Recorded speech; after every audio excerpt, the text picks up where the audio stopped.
Tout vient à point pour qui sait attendre. Peut-être bien que cette phrase est la clé même de la sagesse ou de la patience. Mais avant l'heure, c'est pas l'heure, et après l'heure, c'est trop tard, comme le dit aussi la chanson.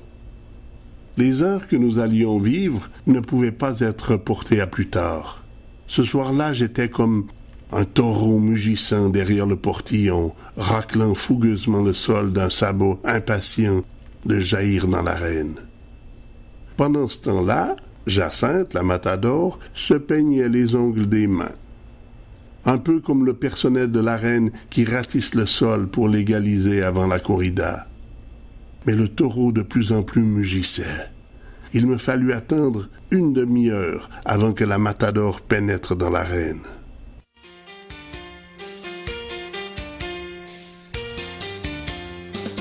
Ne t'en fais pas, non ne t'en fais pas, c'est toujours comme ça la première fois. D'abord on dit rien, puis on se dit tout. On a peur des chiens et on a peur des loups. Et tout là-haut, tout comme un drapeau, lève ta chemise, t'agite tes bas. Non ne t'en fais pas, c'est toujours comme ça la première fois. Comme on était fatigué, on s'est allongé. Comme on était allongé, j'étais enlacé. Et comme je t'enlaçais, j'étais indigné. Et comme tu t'indignais, je t'ai expliqué. Ne t'en fais pas, non ne t'en fais pas, c'est toujours comme ça la première fois. D'abord on dit rien, puis on se dit tout. On a peur des chiens et on a peur du loup. Et tout là-haut, tout comme un drapeau, lève ta chemise, ta jupe et tes bas. On ne t'en fais pas, c'est toujours comme ça la première fois. Pendant toute la journée, je t'ai expliqué, je t'ai appris à compter 5 à 6 péchés. Tu avais si bien compris que pendant la nuit, comme je tombais épuisé, tu m'as expliqué.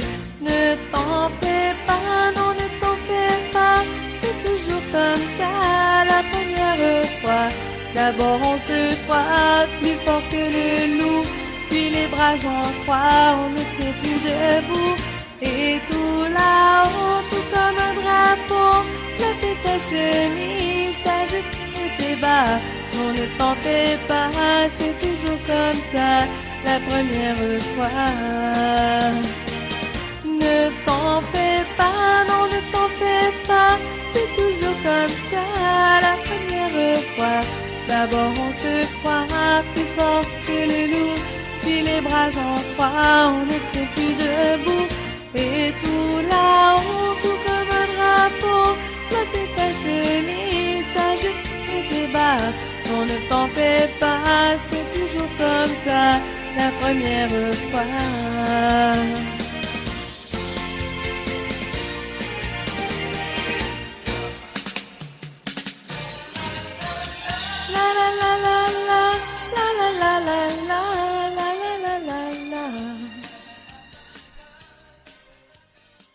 Pour saluer son entrée, l'orchestre, Europe numéro 1, se mit en fonction pour donner un fond musical au combat.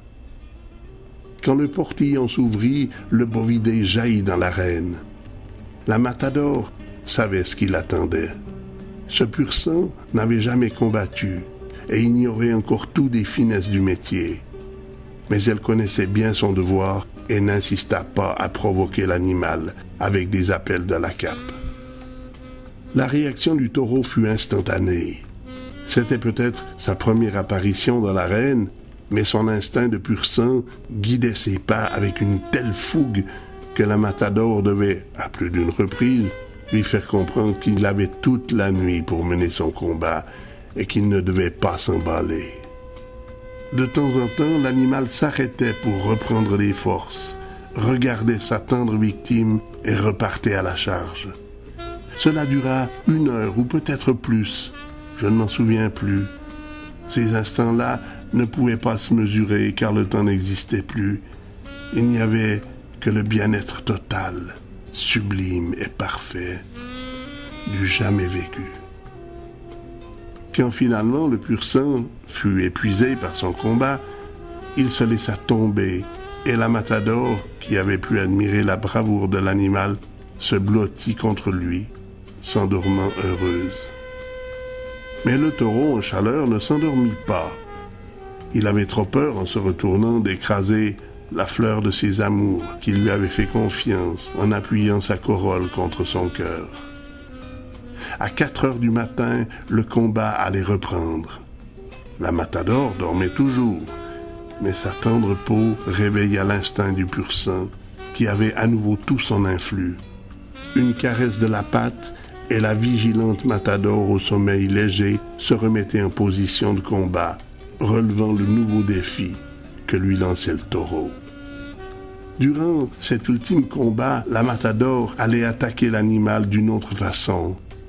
Cette fois-ci, elle décidait de le dominer en Amazone. Et tout en le regardant dans les yeux, elle lui fit comprendre qu'il avait fait preuve d'une grande bravoure et qu'elle allait pouvoir quitter l'arène, sachant alors que lors de ses prochains combats, les matadors qui accepteront de combattre trouveront en lui un adversaire de taille.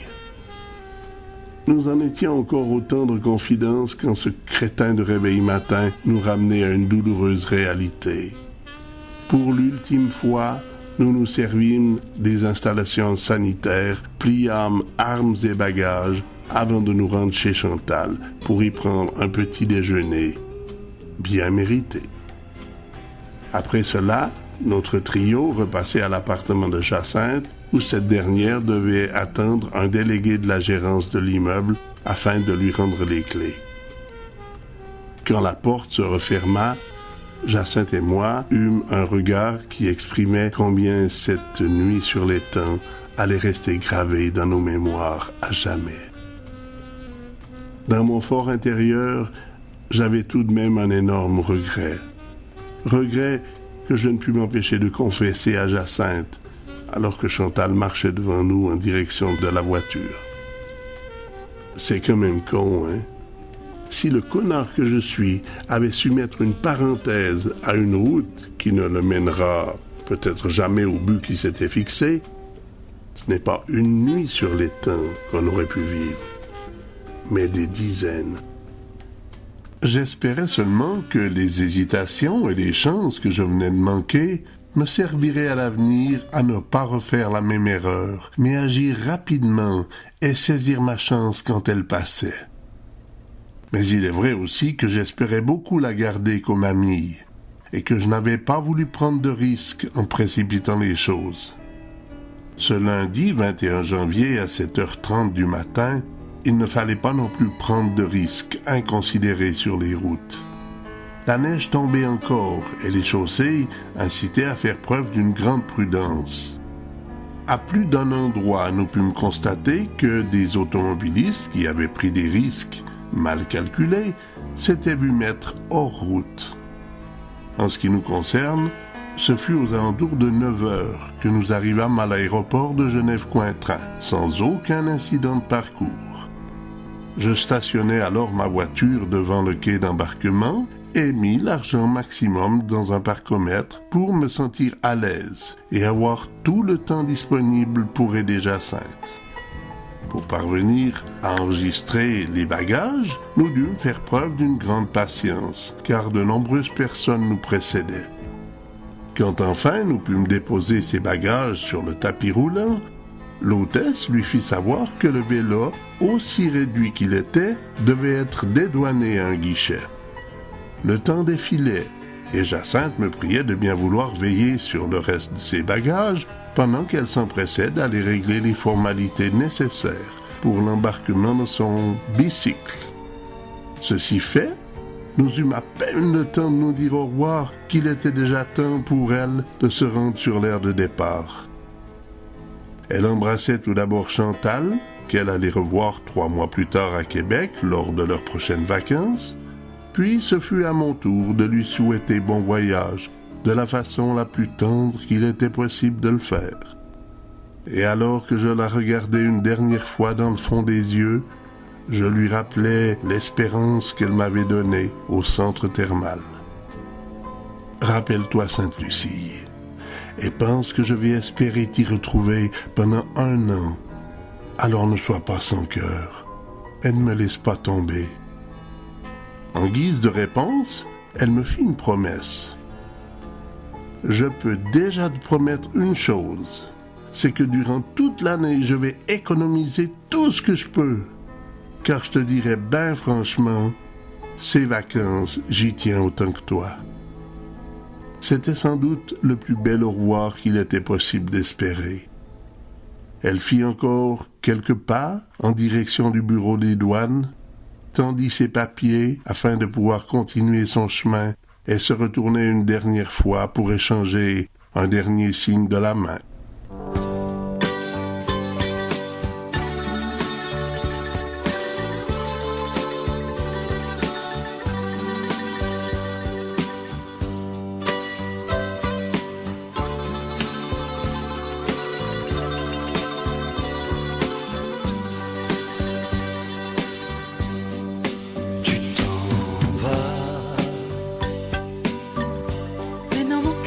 Ce n'est rien que quelques semaines à s'attendre. Tu t'en vas.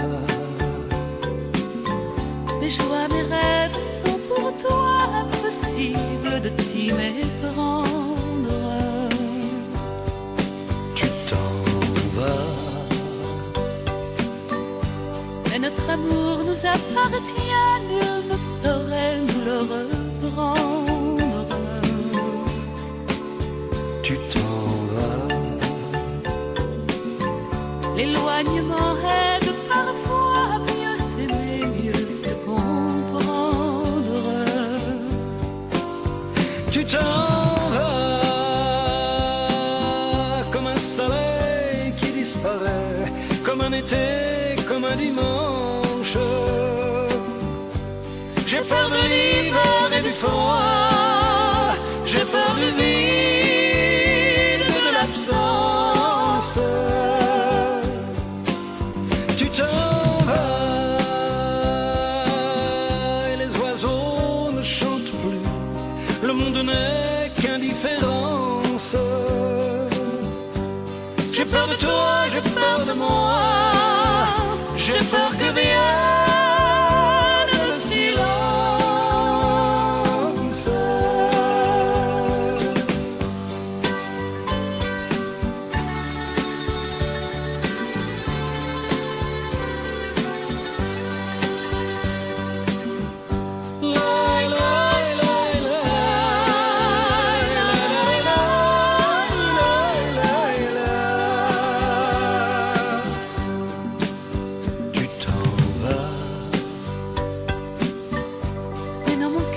Ce n'est rien, rien qu'un départ sans importance. Tu t'en vas. Ce n'est mon cœur, tu le sais bien, qu'un caprice de l'existence. Tu t'en vas.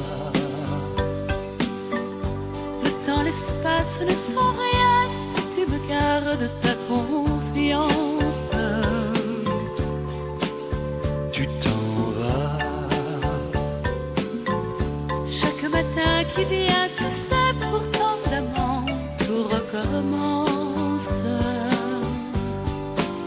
Tu t'en vas. Je reste là, seul et perdu, comme au pire heure de l'enfance. J'ai peur de l'hiver et du froid, j'ai peur du vide, de l'absence. Tu t'en vas. Soudain pour moi tout s'assombrit, le monde n'est qu'incohérence. J'ai peur de toi, j'ai peur de moi, j'ai peur que vienne